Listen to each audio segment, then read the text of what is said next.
Buenos días mis hermanos, en el día de hoy vamos a estar meditando en el Salmo número 1, respondiendo la siguiente pregunta: ¿cómo podemos experimentar la verdadera felicidad en medio de un mundo incierto, donde hay maldad y muchas veces donde tenemos sufrimiento?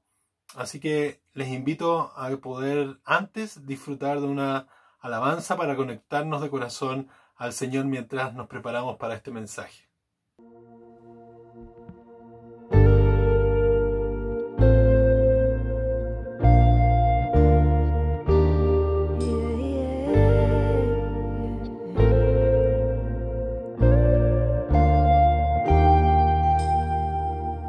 Me rodeas hoy con una canción de liberación.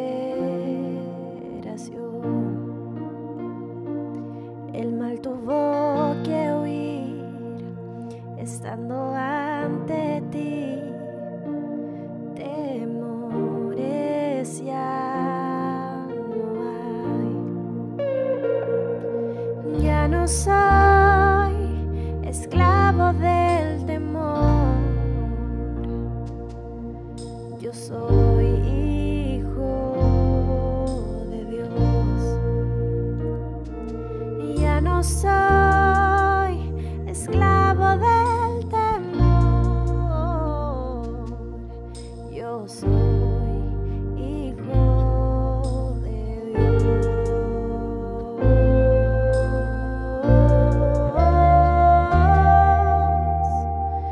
Aún antes de nacer me escogiste, Dios. Tu amor me encontró.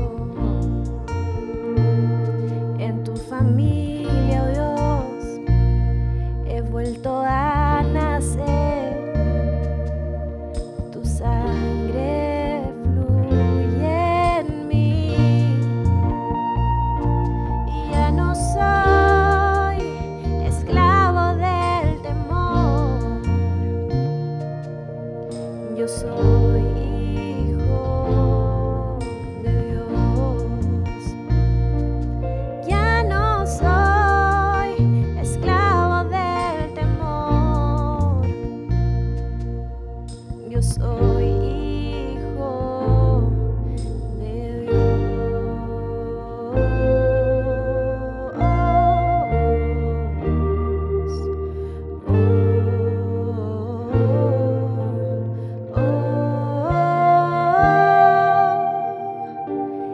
Estoy rodeado por los brazos del Padre. Estoy rodeado por un canto de libertad. Nos has liberado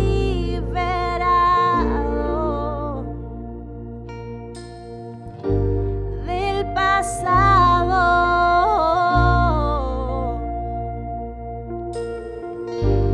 Como hijos e hijas, hoy cantamos libres. Oh, oh, oh, oh, oh.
Bueno, mis hermanos, espero que este tiempo de adoración que hemos tenido sea de preparación para lo que será escuchar la palabra del Señor, que a continuación voy a leer un extracto del Salmo 1. Y en la versión NBI dice lo siguiente: Dichoso el hombre que no sigue el consejo de los malvados, ni se detiene en la senda de los pecadores, ni cultiva la amistad de los blasfemos, sino que en la ley del Señor se deleita, y de día y de noche medita en ella.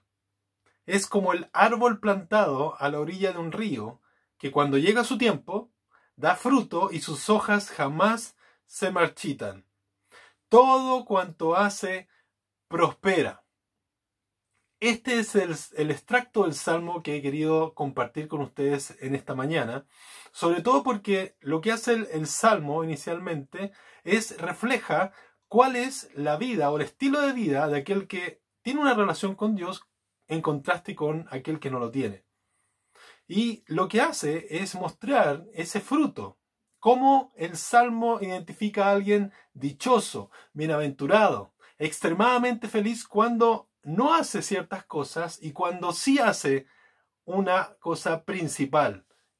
Así que estaremos viendo primeramente la descripción de cómo es la vida de aquel hombre o mujer que están conectados con Dios, que tienen una relación con Dios y lo que evitan hacer.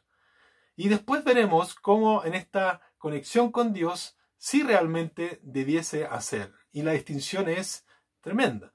Así que les animo a que podamos poner atención en lo que será este Salmo.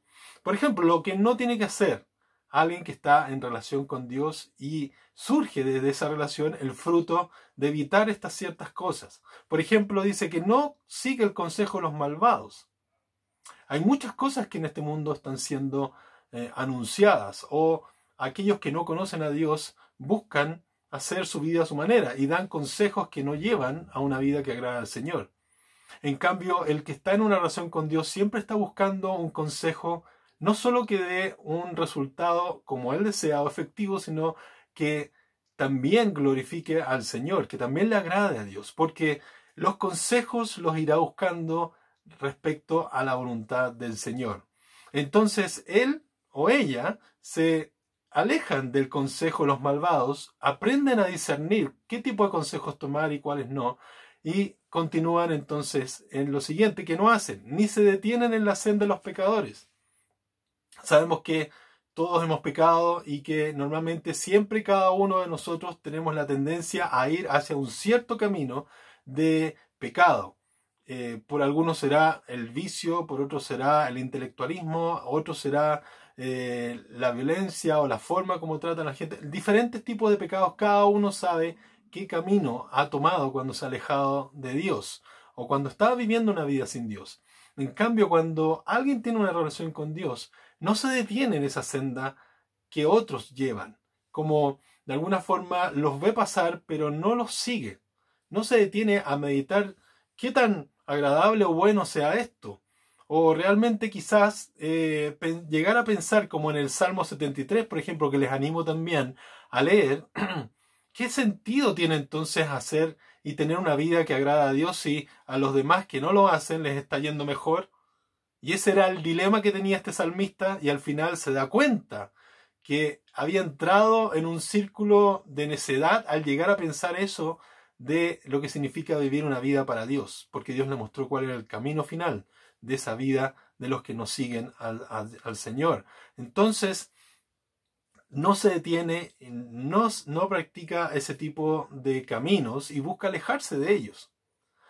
Y tampoco cultiva amistad con los blasfemos, con aquella gente que ya intencionalmente no solo vive una vida negando a Dios, y no necesariamente tienen que ser gente que hace alguna maldad demasiado evidente, sino muchas veces gente que tiene su propia vida, pero ellos son el centro, y a Dios no solo lo dejan fuera, sino también hablan mal de Él. Entonces, los que seguimos al Señor buscamos cultivar esa amistad con aquellos que se edifican, aquellos que nos llevan a honrar al Señor con nuestras vidas y con nuestras palabras. Entonces, estas son las tres descripciones de una persona, una mujer, un hombre que tiene una relación con Dios, evitamos el consejo de los malvados, no nos detenemos en la senda de los pecadores y también no cultivamos amistades con aquellos que blasfeman al Señor. Sino, y esta es la parte positiva, sino que en la ley del Señor se deleita. Evita hacer estas cosas, pero sí se concentra en una principal. Se deleita en la palabra del Señor.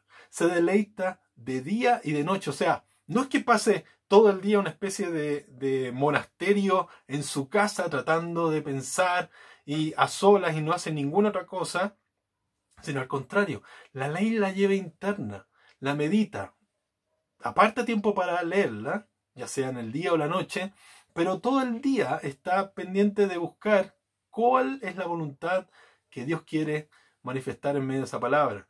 Ese deleite de encontrar sabiduría, ese deleite de encontrar la presencia de Dios y la voz de Dios queriendo hablarnos amorosamente y dirigir nuestras vidas a un bienestar y una dicha preciosa. Porque Jesús dijo, yo he venido para que tengan vida y para que la tengan en abundancia. Entonces, el meditar en la palabra de Dios también es un gozo, porque encontramos el gozo de Cristo, encontramos la bondad de Dios, encontramos y conocemos a ese Dios amoroso y también justo, pero a la vez un Padre que nos acerca y nos relaciona con Él. Y en la palabra de Dios conocemos al Dios vivo y verdadero y seguimos su voluntad. Y fíjate cómo describe aquel que aparta tiempo para Él en medio de un mundo incierto donde igual vamos a sufrir. Lo describe como el árbol plantado a la orilla de un río. Imagínense esta escena, que cuando llega su tiempo da fruto y sus hojas jamás se marchitan y todo cuanto hace prospera. Eso es, en el fondo, la imagen que quiere reflejar el Salmo. Cuando nosotros nos hemos puesto quizá tú y yo a meditar o estar cerca de un río y vemos todos los árboles o la vegetación que está cercana a él, no podemos evitar pensar que claramente ese árbol, no importando la temporada que esté pasando, ya sea quizá de algo de sequía, siempre va a tener la fuente constante de agua para poder nutrirse. Entonces aquel que se deleita en la palabra del Señor es como un árbol que está constantemente nutriéndose de todo ese flujo de agua y va reconociendo vez tras vez en su vida esa persona que Dios es la fuente de agua viva. Cristo es la fuente donde corren ríos de agua viva, donde experimentamos la presencia del Espíritu Santo, donde experimentamos la gracia de Dios obrando en nuestros corazones, donde muchas cosas van apareciendo y ese es un río inagotable. Fíjense que la idea de este árbol plantado es casi como que no porque las raíces estén cerca del río quiere decir que van a agotar las aguas del río. Al contrario, va a ser un flujo constante de sabiduría que va a ser inagotable y está accesible en todo momento. Así que tenemos este privilegio, mis hermanos, a poder realmente después dar fruto para el Señor a su tiempo que lo glorifique. Cuando estamos constantemente deleitándonos en su presencia, escuchando su dulce voz y pasando también todas las cosas que hacemos durante el día, pidiéndole que Él nos acompañe y también que nos muestre su voluntad por medio de su palabra. Entonces dice la promesa, todo cuanto hace prosperará. No quiere decir que en el fondo, como hablan del Evangelio, que promete riquezas y salud permanente para disfrutar y ser satisfechos solamente nosotros, está hablando más que eso. Porque no está hablando este Evangelio, que es un Evangelio falso.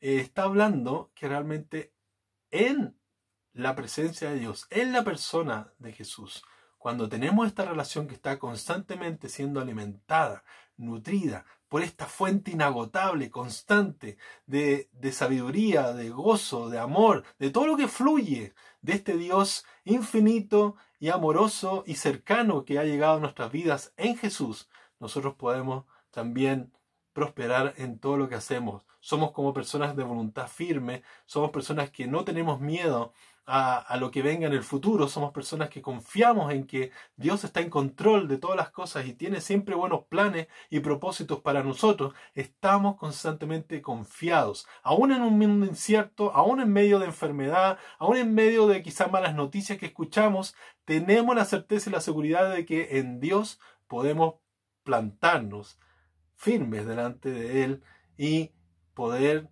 estar seguros de que todo lo que hagamos prosperará. Son las mismas palabras que también Dios le dio a Josué, por ejemplo. Esfuérzate y sé valiente y medita en la ley de Dios de día y de noche. Y todo lo que hagas prosperará. Entonces, tenemos las promesas del Señor, tenemos las promesas de Cristo, aunque nos equivoquemos, y eso es cierto. Quizás no vamos a ser perfectos, pero aquí también la promesa nos apunta a mirar a un hombre que nunca se guió por los consejos de los malvados, tampoco en la senda de los pecadores se detuvo, ni tampoco cultivó intimidad con los blasfemos, sino al contrario, siempre estaba buscando agradar a su Padre. En su voluntad hallaba su comida, decía. Y Dios se deleitaba de él. Este es mi Hijo amado, decía, en quien me deleito. Y así como Cristo hizo la voluntad de Dios, a pesar que le costó sufrimiento, a pesar de que le costó su propia vida, para lograr sus propósitos amorosos de rescatarnos a nosotros, en Cristo tenemos ese deleite constante. Y Él es el hombre descrito que en perfección cumple este salmo. Y más aún, nosotros nos podemos gozar de que estamos unidos a Cristo y podemos experimentar esa misma dicha y felicidad que Él prometió. Yo he venido para que tengan vida y para que la tengan en abundancia. Bienaventurados, como Él comenzó en el Sermón del Monte. Esa bienaventuranza la tenemos ya cuando estamos unidos y plantados junto a nuestro Señor. Que Dios les bendiga y que esta palabra sea de motivación para tener hambre por más de Él y de conocerlo en su palabra. Vamos a orar. Padre Celestial, te doy gracias por esta palabra y te pido, Señor, que tú crees esa necesidad, esa hambre de buscarte y conocerte y adquirir mayor sabiduría, conocerte mejor y deleitarnos. Al final es ese deleite el que nos permite que esta hambre por conocerte, por abrir la palabra y escudriñar tus verdades, Señor, pueda darnos dicha y pueda también llevarnos a caminos prósperos que te glorifiquen a ti. Así que te pido, Señor, que esta palabra sea de bendición para nuestras vidas y tú sigas siendo aquel que nos alienta a buscarla por medio de tu Espíritu Santo. Todo esto te lo pedimos en el nombre de Jesús. Amén.